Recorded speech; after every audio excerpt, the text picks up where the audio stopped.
There's a cat over here. There's a cat over there. And the wrong one died. And the wrong one died.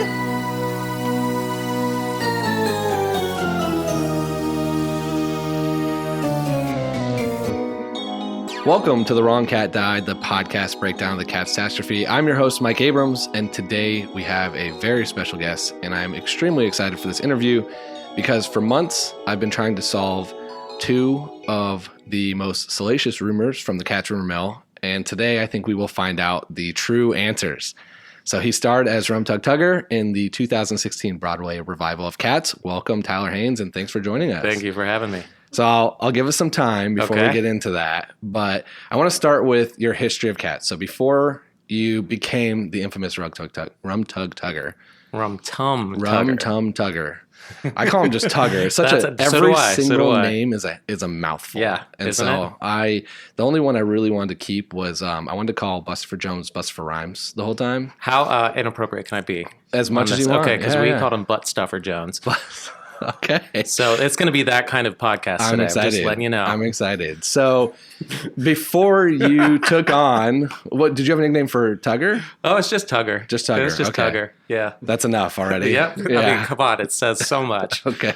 So how much have you seen the show before you became Tugger? Was there, a childhood moment where you saw it, or what's your history with the show? Yeah. So I, growing up, the cat eyes I saw everywhere.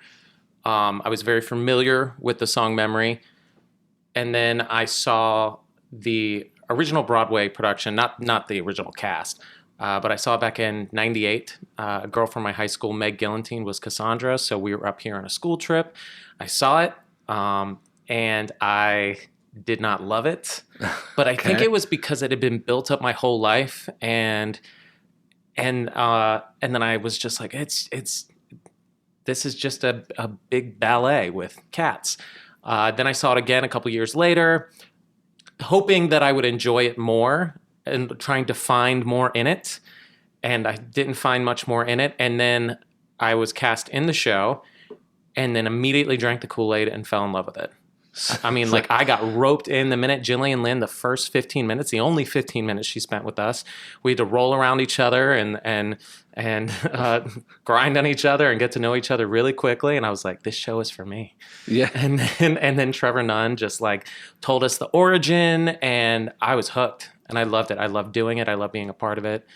I've been on both sides of it. How would you explain the origin? You've had some actual inside information because most people don't know. Well, what Trevor had told us was, I think Andrew went to him with the idea, or they came up with it together.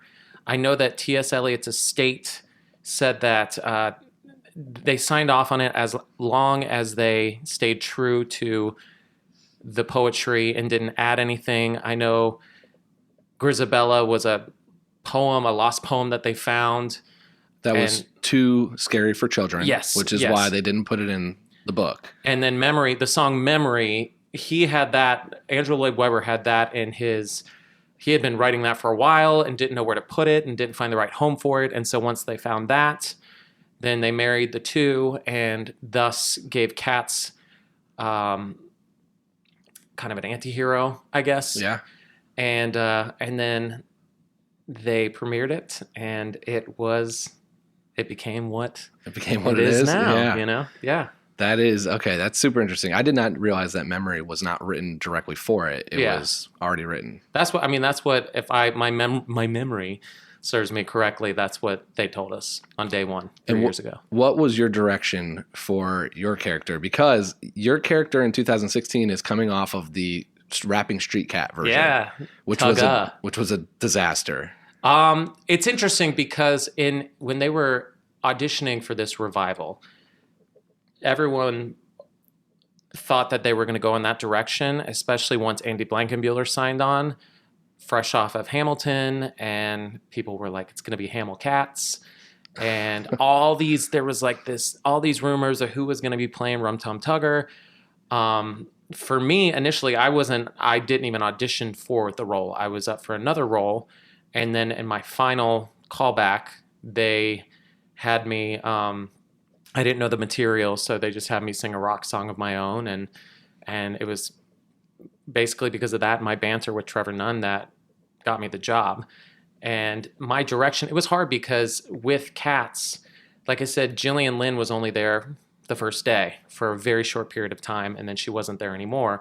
And then Andy, they gave control to Andy, and Andy created something new. And so we didn't have necessarily a show Bible to work off of from previous productions. Chrissy Cartwright, who was Gillian Lynn's associate, she was there on hand to help guide us. But it was really kind of, we got to start fresh with it. And for me, it was hard because there were a lot of cooks in the kitchen. I probably shouldn't say this, but the show is done now. So here it is, y'all. So I had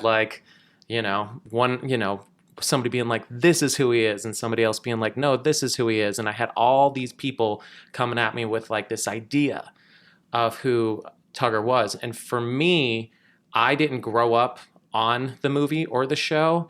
And it was just, I was kind of like, I didn't have anything to base it off of. So the direction I chose to go with it was Trevor pulled me aside and was like, all right, so I watch you in rehearsals, and half the time you're super professional, and the other half the time you're a bratty 5-year-old.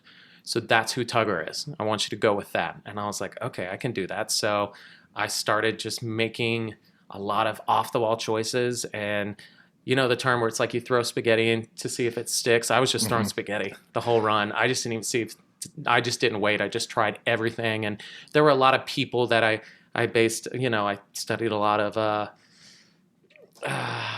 Freddie Mercury and Bruno Mars and Prince and Bob Fosse and Herman Munster and like random things, the genie from Aladdin, like all these.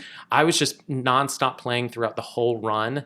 And that's what made it so fun for me, because I was with it for the whole run, and each show I just tried something different, and Trevor really encouraged that, and it was the most fun I've ever had. That's amazing. So I guess did you boot up the VHS and even watch the movie before, or did you just kind of come in and try to create it completely yourself? Well, I did a couple months before.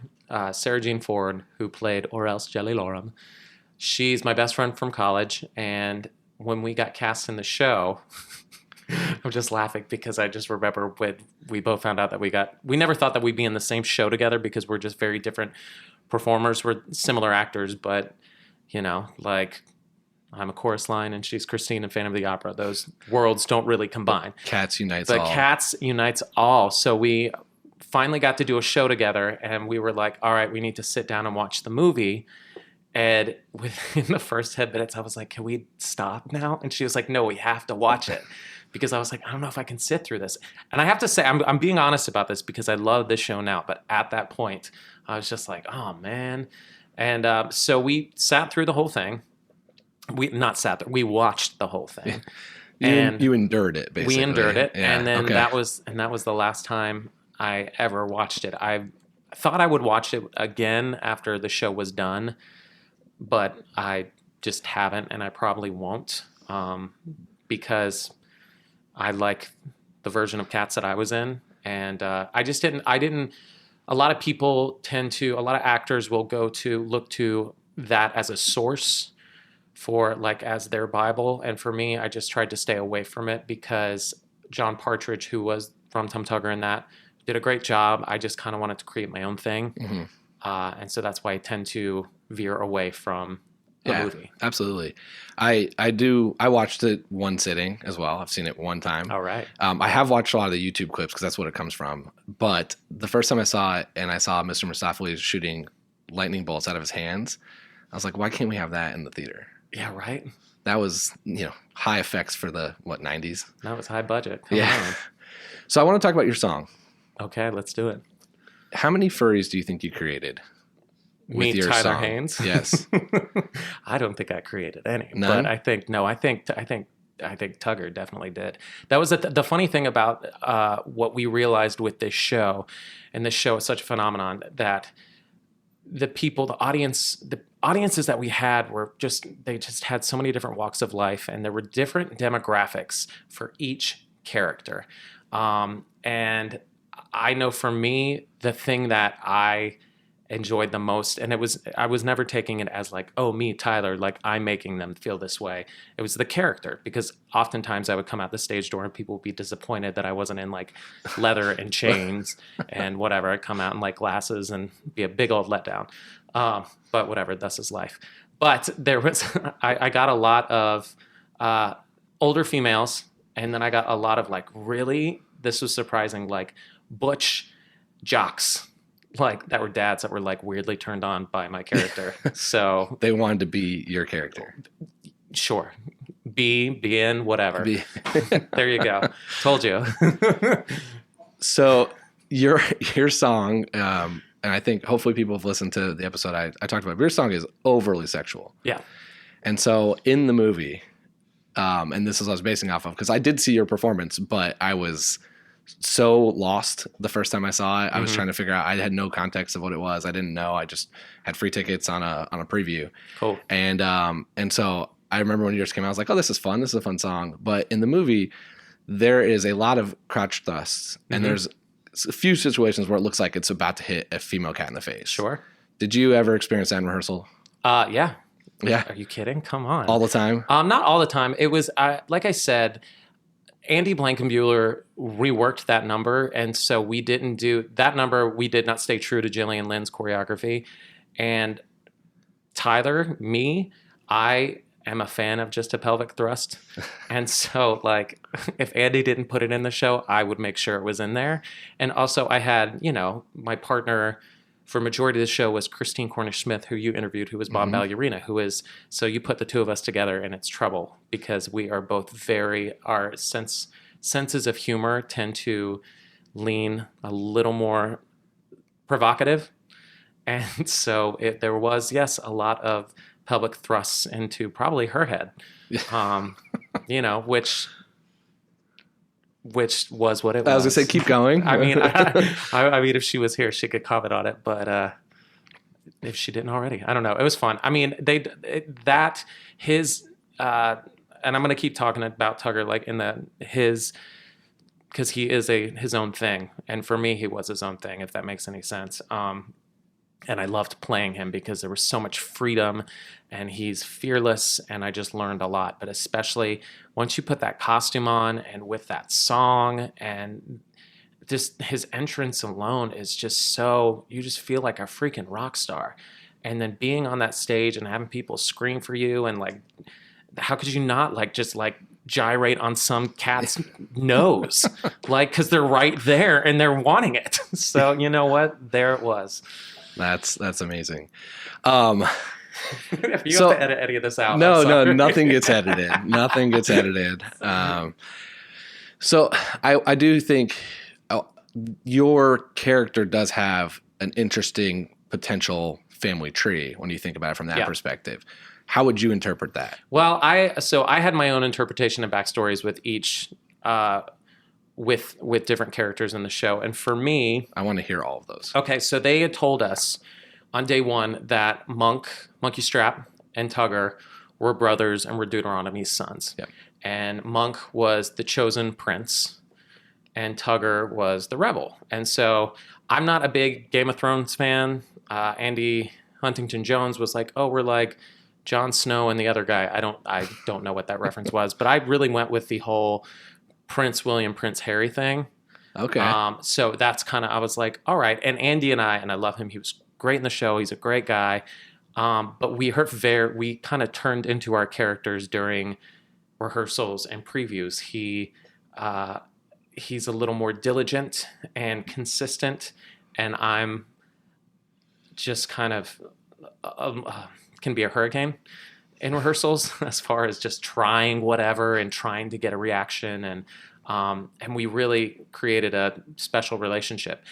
The other element to that family that I had, that there have been like stories out there that I really went with, that was that McCavity was the third brother. Okay, third brother. Yeah, and he was like the middle son. And then, so that's kind of interesting when you think about Demeter and the sisters, and potentially that being someone that you're in a relationship with, or a brother-sister with. Yeah, I mean, for me, it was just my brothers were Monk and McCavity, and I was the youngest. And McCavity just kind of went awry and went off on his own and kind of defied the tribe and his father and was, working his revenge and basically raising hell within the tribe. So now let's move to the one that has all the fan fiction about it, but Mr. Mistopheles.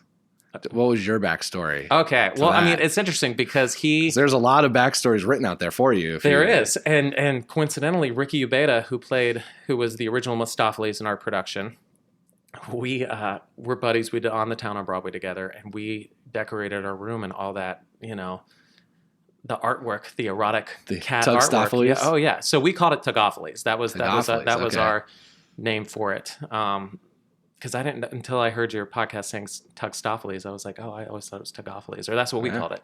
But we decorated. There's no right answer or wrong answer here. There it is. Our room was decorated, and a lot of that Tugopheles, like erotic art that we framed, and that was just kind of, like, we went with it because it's awesome. It's out there in these stories and this fan fiction, and really kind of for us and for me, like, Tugger is he just likes love, and he likes anything. And Misto is his boy, and also his boy in every sense of the word. So, but ultimately they were best friends. And that was something that Ricky and he is one of my dearest friends. He's such a great guy, and we just had the best time. And I think it translated on stage because we just like making each other laugh to this day. Like, he's one of my favorite people, and the guy who played Misto for the last half of it, Zachary Downer, equally as fun, totally different, super talented, but like game to just play. And that's so much of Cats, why it's so much fun to do, is because you just get to play around so much. And so you have to say yes, and you have to just dive into the world. And that's why I love doing it. That's awesome. There's a bunch of fan art Instagram accounts that are probably thrilled to know that you hung stuff up. Yeah, I think, on that, we did a Broadway.com vlog. Sorry, I didn't mean to cut you off. And somebody reached out to me on one of the social media platforms because a lot of the footage, it's Ricky and myself in our dressing room, and they saw their artwork up. Because we it was awesome. I mean, we really ran with it, and the fans really embraced that vlog that we did, and we just embraced the fans because that's why this show is the success that it is.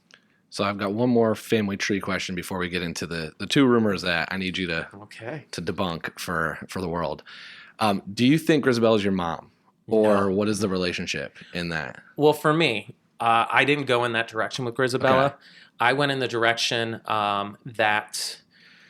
This is a long story. Basically, as a kitten, Grisabella was active in the tribe, and I very much idol worshipped her and had a crush on her and whatever. And Jelly Lorm and I were like little kitten friends because Sarah Ford and myself, we built our show around each other, which was really fun because, like I said, we just like to laugh. And then essentially Grisabella is the cat that turned Tugger into Tugger, because Grisabella deflowered Tugger and then broke his heart and then went off with McCavity and like killed the last ounce of his kitten. So between that and then Tugger had Tugger's owner was a girl that this is all my stories. This is your story. Is this written out in the fan fiction? Because it sounds like it. Oh, so no, far. This is written out in like my Tugger journal because I'm a total nerd and I write out like character biographies and everything. And so I'd be sitting on like top of the car during tech when they were teching Buster Jones, just writing out the story because it's just stuff for me that I have to know. But my owner was a little girl that was very much like Veruca Salt from Willy Wonka, just a little brat who would just dress me up like that, and I was just a pampered kitten that she played dress up with. So I was a punk, partially because of her, partially because of being screwed over by Grisabella. and partially because like I could get away with it because I was Deuteronomy's son and nobody's going to do anything. And so I'm just like, all right, this is my world. That's almost a better story. Why don't we go with that for the musical? Great. Centered around you. Perfect. That's around Tugger. Tugger presents Cats. Okay, let's get into the two rumors. Okay. The one that I want to read, so it's word for word, but it says there is speculation among both actors and fans of the 2016 Broadway revival that there is some sort of rocky relationship between Tugger and Skimbleshanks, often one that changes every night, heated enemies, good friends, or lovers. What do you have to say? Is it true? It is true. True. Okay, so Jeremy Davis, who was the original Skimbleshanks. Skim. He, great guy. Also, in my opinion, was the hottest cat. Once he got the makeup on, I was like, you win. You are the hottest cat. Hands down. So Jeremy Davis, that's for you. Anyway, so Jeremy and I had worked together a couple years before on a film, and we reunited in this show, and we just had a great time. And the way that there are the cats that are pro Tugger and against Tugger. And Skimbleshanks is very much against Tugger. Well, how the whole Tugger Shanks, that's what the fans called it, Tugger Shanks. All right. Tugger Shanks came about, I believe. We had the best fans during the revival, and there was a group of them that would come to the show all the time, and each one of them identified with a different cat. And I believe it was, I feel like the Tugger Shanks thing came about because the one that identified with Skimbleshanks and the one that identified with Tugger, I don't know, planted a seed with one of us being like, maybe Jeremy and I did something on stage one night during, what number was it during? I think it might have been during the ball. I feel like it was in Act 2. There was something. There was always an interaction that I think one night they saw something, and so then they kind of planted the seed. Well, me being like just game to try whatever, I was like, all right, so Jeremy and I are going to play this up one night. And we just ended up playing different scenarios every night. It started off as something fun just to like entertain more of the audience who's really, really looking for something like that. But then we ultimately just... it became something for us. I really wish I could remember exactly what moment it was, but it was definitely in there, and we played it up or didn't play it up, you know. Yeah. How long did that go? It went. I think it started. Jeremy left to go do Frozen. He was there for the first year, I think, and it started about halfway, maybe about three or 4 months into the run, and it went all the way until he left. Wow. Because it was just fun. I mean, like, that was just it. You would find these different moments with different actors on stage, and if they were game, then it became part of your show. And that's the beauty of Cats. You can just adjust it accordingly every night. And that was why I remained with the show so much, because it always kept it fresh. And some nights I'd feel this way about someone, the next night I would totally not, and because that's how Cats are. They're bipolar. They're all over the place. So do those super fans know that you kind of did this because of their... I think so. I think so. They're in on it? Yeah, I think so. I think they're probably listening right now, and they're hopefully having a chuckle about that, because I think they definitely know. As they're drawing, I hope. Tuxophiles to send to you now. Or Tugger Shanks, man. Tugger Shanks. That was where it started off Tuxophiles, and then it ended up Tugger Shanks by the end of the run. Did you have any other heated battles with anybody else? Let me think. No, I think I pretty much kept it like my love interests in that show were on Ballerina, Skimble, and Misto. I remember at one point, fans getting really mad because Kim Foray, who was the first Demeter, her and I are good friends, and she posted a photo of her and I in character, and she wrote like Demeter loves Tugger, and the fans like came for her. Not allowed. Like, no, absolutely not. that is Monk's girl. And like, and she was just like, this is nuts. And I was like, well, there it is. I always thought she was in an abusive relationship with McCavity. Oh, she is. She totally is. Okay. I mean, that guy, like, you've got her that's like, dealing with trauma, and then you've got Bombalurina who like got off on it. Like, you've got the two extremes of like abuse right there. Yeah, it's by far become one of my favorite songs. It's the whole show. It's I agree. It's my favorite song, and it's when we did the Sits Pro for the show, that was the most exciting part with the orchestra and those girls just like belting their faces off, and especially with like Kim and Christine, who are just so freaking talented. Just, it was in that room, just hearing it all come to life. It was thrilling. Yeah, your song and that song created furries.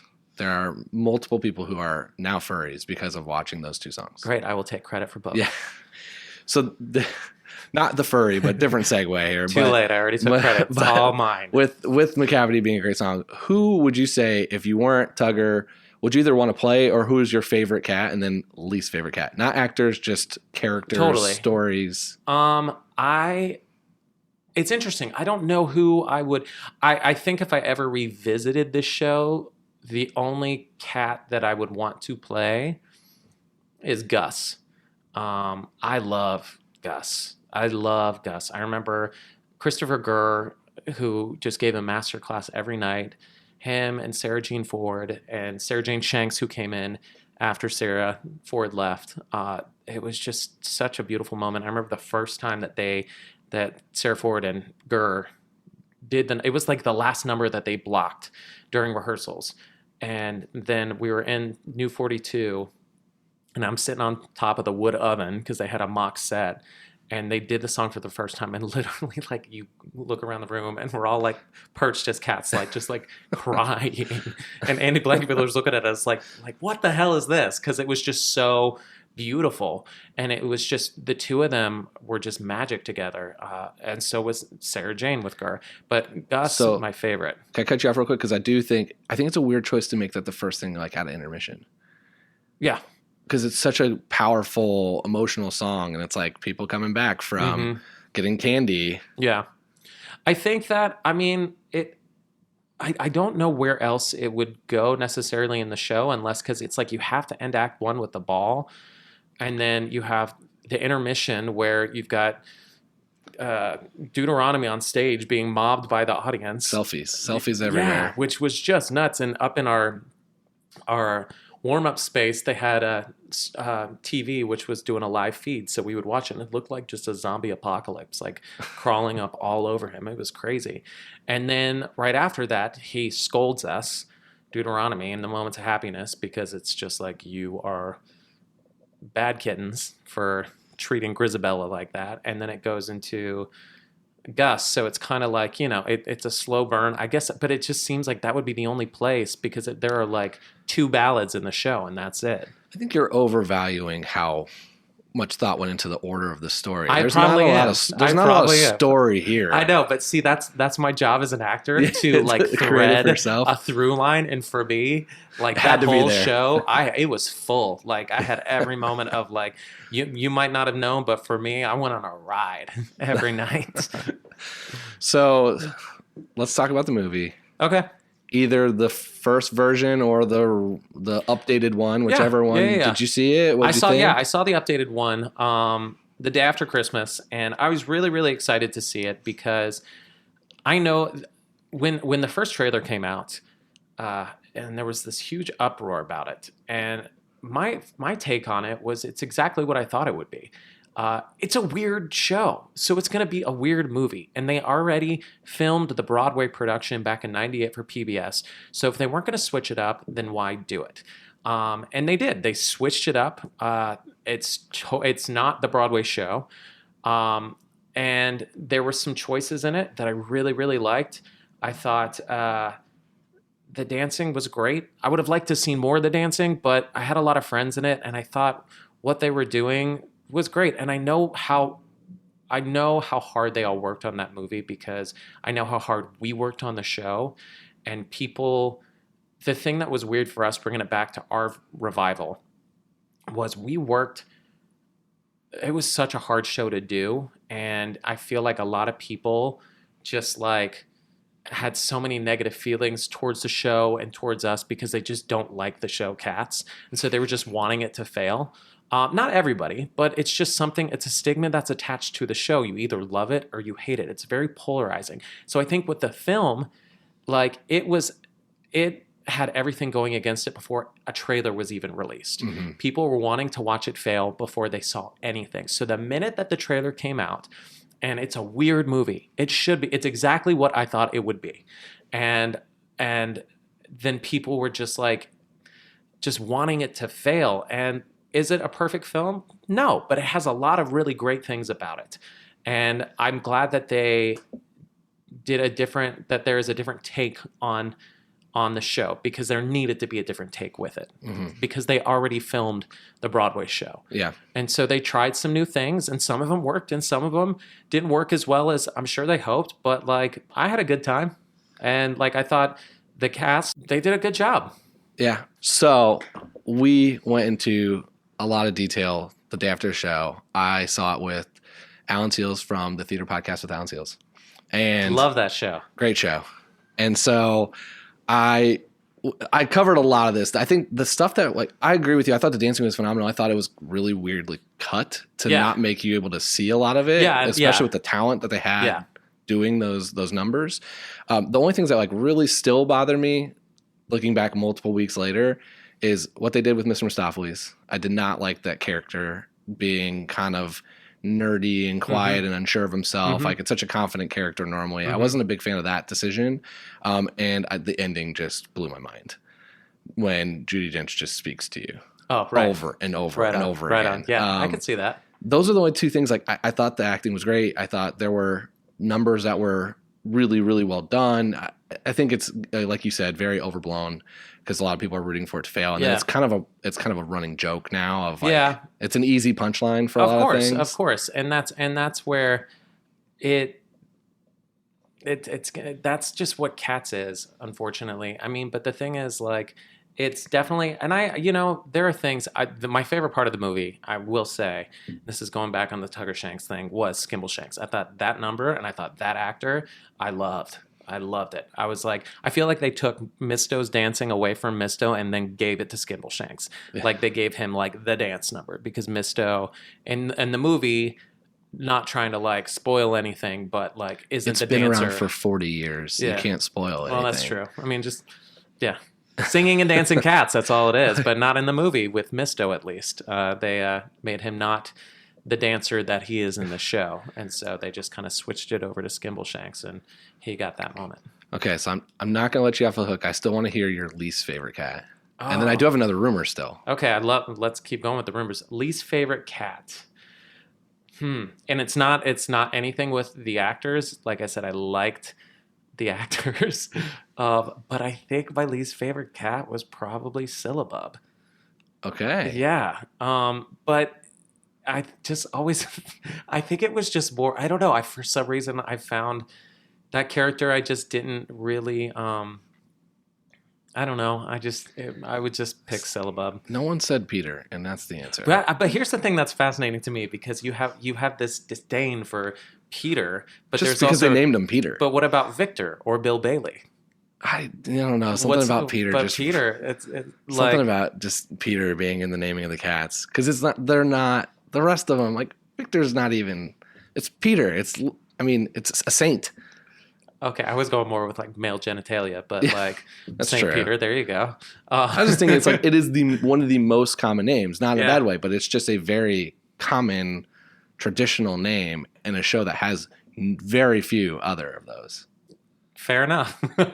That's why. No, fair enough. Fair enough. Yeah. Okay, here's the other rumor and this was buried deep in YouTube comments. Okay. So I have no idea if there's any truth to this. All right. But it does involve you. Okay. And someone said that they went to see the revival in 2016, and that at one point there was a lady in the first couple rows in a Rum Tum Tugger costume, and you got off stage and went and took her seat and made her get up. Yeah. Oh wait. Yeah. Is that true? I did. I forgot that. Oh my God. Okay. So there is a moment. I totally forgot that. There is a moment in the show, in the revival, I know in the original show too, Tugger would go out to the audience. And make kids cry. Yeah. That's what Sarah said. She just made children cry. Yeah, well, it was like in Green. Before I want to get back on Green Eyes because I have a funny story about that, but let me finish this story. With our show, Tugger would go out, and then they had this giant like camera, and you would take a selfie with the audience, and then there was this Instagram account that would upload the photos every night. So there was, and we had a fun time with that. Like I would be like, all right, give me a theme. I would ask different cast members like what would the theme be for this night or that night. And so if you really looked at the photos, it would be a guessing game of like the theme. Or with Sarah Jenkins, who was Jenny Anydots, we had a whole storyline going through it with the photos that would go on for a couple of weeks of like a relationship that you'd really have to dissect and see. But we knew what was up. But there was somebody dressed up as Tugger, I remember. And I think I sat down. I made that person get up and do something in the audience as Tugger while I sat there as an audience member and watched. And they were dressed as, for some reason I feel like they were dressed as somebody else, but obviously it would have been Tugger because I wouldn't have. To be fair, this is an audience that's recounting it on YouTube in the comments. It's probably more factual. Could be anybody. There were so many things that like we did during that photo moment, like, I mean, it was just, you just, as an audience member, you had to say yes. And there are people that would be totally game. And then there would be people that would just not want to be in the photo. And it would just kind of be like a lesson in like reading people's body language. I remember there was one kid who had like some M&Ms and I started eating his M&Ms and he got pissed.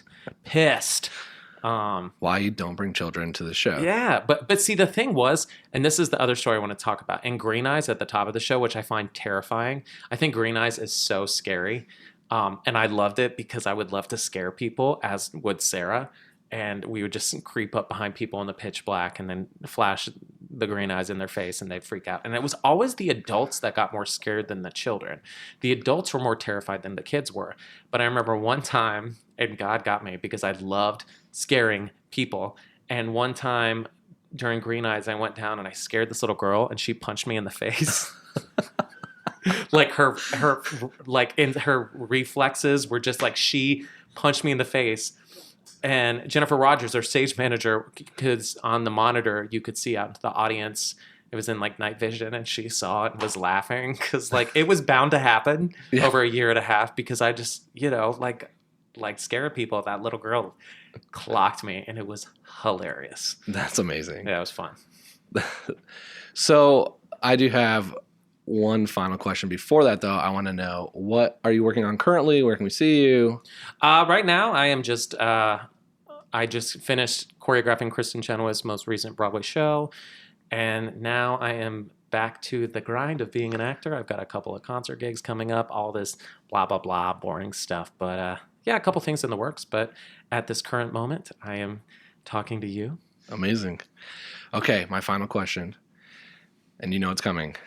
I have spent the entire podcast saying that Grisabella was the wrong cat to die. So do you agree with me? Or if you disagree with me, well, I guess if you agree with me, who do you think should have died at the end? And if you disagree with me, why should Grisabella have died? I think Gus should have died. Like, I think Gus was on his last leg. And, like, Grisabella, like, I mean, listen, like, she gets that moment. But, like, I think the twist would have been Gus. To like, because the thing that I say with cats is like American Idol for felines. Like everyone's just like, pick me. My character was not like that. He was just there to like have a party and like party. Like he doesn't want to go. He's got more life to live. And Grisabella, it's maybe I sound like a jerk, but for me I was always like, wait, why is Gus not going? Like he just had this moment, and maybe he goes after this and crawls off and dies. But if he's gonna crawl off and die, you might as well like just let him go on that last ride flying through the sky to the Heaviside Lair. Like Grisabella's got a couple more like diseases to catch. Like, let her do her thing. She's got more rehab to go through. Yeah, right? Come on. Like she needs to like, she needs to take life's, negative things and turn into something positive. I and stop being a victim. Completely. I'm gonna have so many fans come for me right now. They're gonna come for me because I've covered for Grisabella, and that's not a reflection on Mamie or Leona. It's just. Why do we feel so sorry for Grisabella? What about Gus? Justice for Gus. For sure. What about Tuxtophiles? Or what's your version? Tugophiles. Tugophiles. Oh, there's no still stop. there's never a stop. I think for that. you should go together like Bert and Ernie. Yeah, we should. We probably will. It's It's got to be something epic. Something epic.